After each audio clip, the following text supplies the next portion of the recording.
You ask Tiger to calculate. This deals with finding the midpoint between 2 points. The midpoint between the 2 points is -35, -24.5. Let's solve it step by step.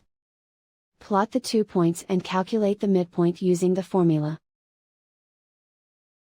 The coordinates of point 1 are, x1 equals -20, y1 equals -17. The coordinates of point 2 are, x2 equals -50, y2 equals -32. PM represents the midpoint of the 2 points.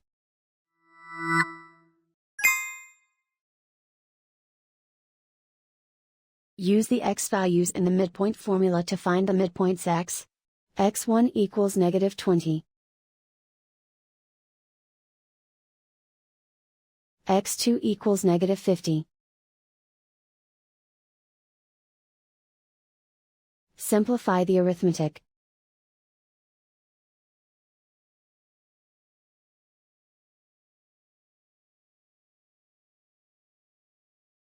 Use the y values in the midpoint formula to find the midpoints y.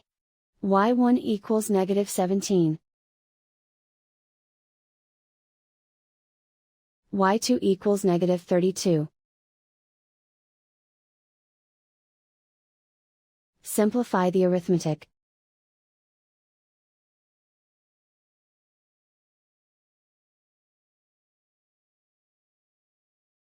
And so, the midpoint is -35, -24.5.